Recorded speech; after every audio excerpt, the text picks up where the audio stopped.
What's good, YouTube, man? It's your boy Since we're back with another video, man. Today we are going to be reacting to Florida rappers charged with murder after bragging / mocking victim on camera. You know, just another day in Florida. Florida, like, you know what I'm saying, like the crash out shit. But anyway, man, make sure y'all like, comment, subscribe, turn on that bell. Hope y'all having a safe and blessed Thursday today, man. Let's get right into this video, man. Let me turn this. See if it. Okay, that's better. Yeah, that's way better. Searching for answers after a deadly shooting on South Florida roadway. Now at 4:30, shooting on the street. Gunfire causes a crash in Lauderhill, and police say the shooter took off. I told him not to go. I begged him not to go. I can't do this no more. I just buried 2 grandsons. Life is too short for this stuff. Life is too short. He's 20 years old. That's my oldest baby. December 22nd, 2021. Lauderhill. It was 11:34 in the morning when Lauderhill police responded at 18th Court after reports of shots fired. When thinking of a gated community, Yeah. think of the suburbs, Yeah, like it's safe. Forces, and gates meant to keep people out. But in the Windermere Tree Garden apartments, it's almost as if the gates are meant to keep people in. 3 people have been shot multiple times. According to investigators, they tell us that there are several shell casings in the middle of the street right there, and they say this all started at a rather large gathering inside of the Tree Garden apartment complex. You can still see several investigators right there as well. Officers made their way to 18th Court where they observed a black male sitting in the driver's seat of a BMW, slumped over with a gunshot to the head. Damn. EMS responded, transporting the victim with life-threatening injuries, while officers secured the crime scene. The BMW had bullet holes in the doors, windows, and a gray LG phone would be found laying by the front passenger tire, along with a vehicle key fob. Officers noticed different caliber shell casings trailed from the 5200 block to the 5300 block of 18th Court. A detective met with a witness who saw it all go down from her window. She'd state a black vehicle was parked parallel to the white BMW. Multiple gunshots erupted and the black vehicle drove off. The white BMW attempted to drive but struck a pole before coming to a stop a few doors down.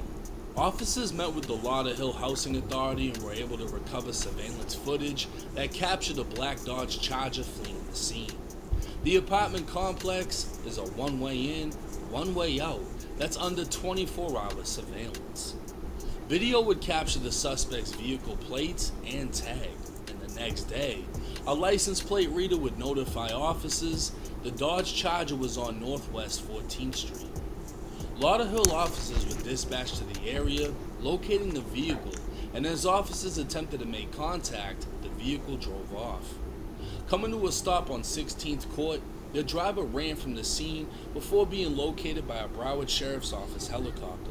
He was identified as 24-year-old Robert White. The passenger in the vehicle had also ran, but successfully got away.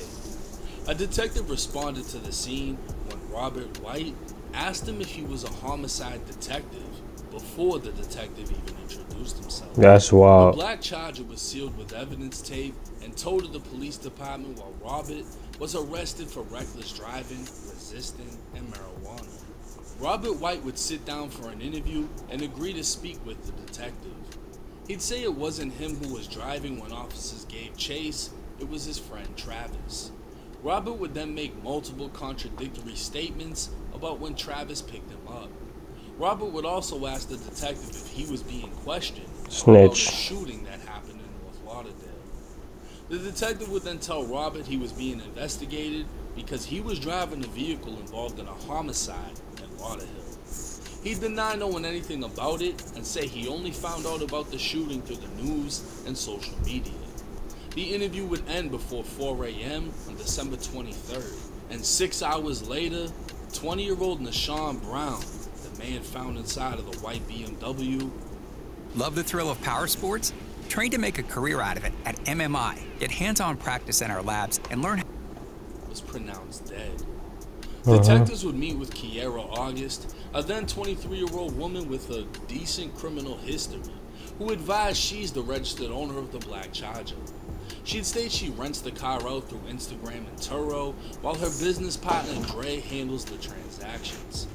She'd provide officers with Dre's number, and within the hour, detectives met with Dre. DeAndre Fleury Domond, or Dre, told detectives he rented the Charger to an individual he knew as AJ.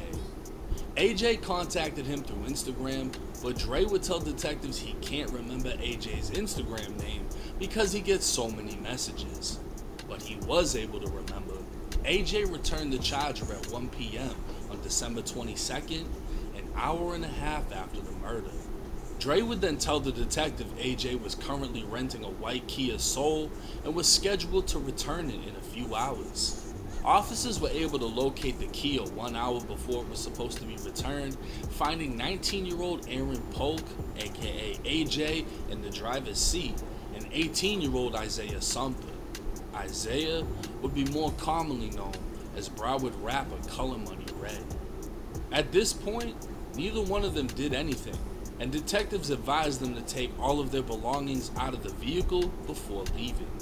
Once gone, Dre came to collect the rental and told detectives they could remove any evidence from the vehicle. Officers would find a 9mm handgun inside a sneaker in the driver's footrest area. Dre would also notify detectives AJ texted him stating he left his firearm in the vehicle and it's registered. 3 days later, Dre once again met with detectives, providing screenshots of texts between him and AJ. Dre would say, "You never sent your payment for yesterday. Are you extending, or do I need to come get the car?" AJ would reply with, "I'm extending, about to send right now." The text was later followed by, "Nah, I'm trying to exchange." Based on the date and time, the detective noted AJ was asking to extend the rental time shortly before the murder took place. Then after the murder was committed, he wanted to exchange the vehicle for another. AJ sent Dre a location to exchange vehicles at the Ultimate Car Wash on Federal Highway. Detectives would make their way to the car wash, recovering surveillance video from after the murder. AJ can be seen exiting the driver door, Red exited the rear driver door, and a third man identified as Devin Howard exited the front passenger. Devin would be more commonly known as Broward rapper Shift 1. All three men can be seen on surveillance removing the tint off the windows of the rented black Charger. A black male would walk up to them while speaking on his cell phone and talking to Shift 1. They were both laughing, and Shift 1 made a slumping over gesture with his body 2 times. As detectives watched the video, they noted how the murder victim Nashawn Brown was left slumped over in the BMW, and it appeared Shift 1 was mocking his death. That's wild, They man. watched the outside and inside of the vehicle before Shift 1 got into the unidentified man's Mercedes, while AJ and Red back into the Charger before driving off. AJ and Red would drive to Dania Beach to meet Dre on the 3rd floor of a parking garage. They'd then make the vehicle exchange. On January 5th, 2022, the detective would piece together the information from his investigation. The motive for the homicide was issues between 2 separate gangs. The victim was affiliated with Snap Ave. Snap Ave being based around 74th Ave in North Lauderdale. Southwest 74th. Snap Ave are documented rivals with ZMF or Zoe Mafia family, but specifically the Zoes affiliated with Sniper Gang. Oh, Kodak. By Kodak Black. Yeah. The Sniper Gang is based within the Golden Acres projects in Pompano. AJ, Shift 1, and Red would all be identified by Broward's gang unit as members of ZMF, but they weren't from Pompano. They were from Lauderhill and claimed LKB or Lauder Kill Babies and KTB or Cutthroat Business. The victim, who was known by Fetty, has had numerous negative interactions with all 3 men on Instagram. Oh, so like he had beef with them boys. To the office, as he was now a regular in the interview room, and Dre would identify AJ by photo as the driver of the black Charger before identifying Red as the passenger. A search warrant would be signed for AJ's Instagram, and detectives would find a video of AJ and Red sitting in a car reacting to a video of the victim's crashed BMW.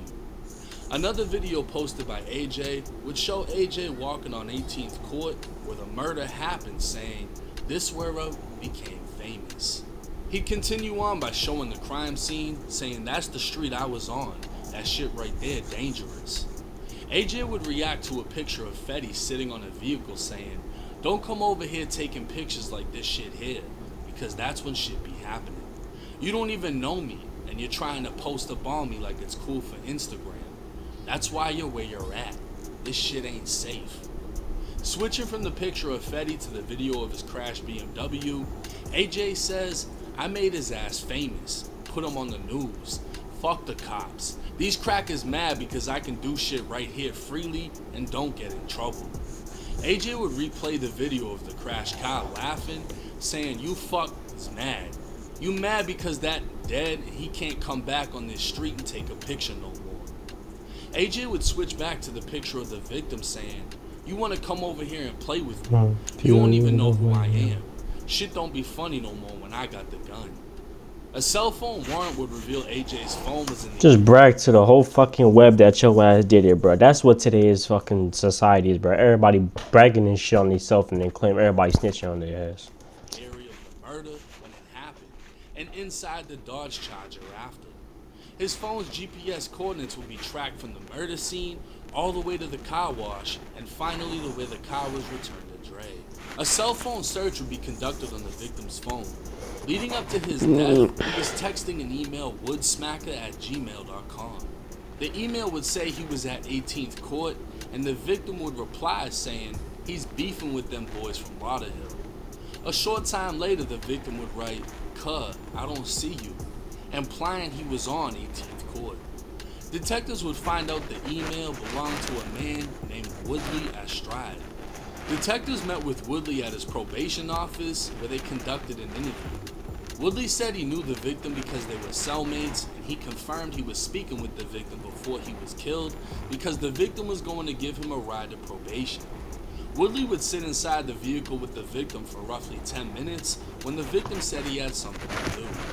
Woodley went back inside his apartment and gunfire erupted. Woodley would deny seeing the shooting or knowing any details as to why it happened. Well,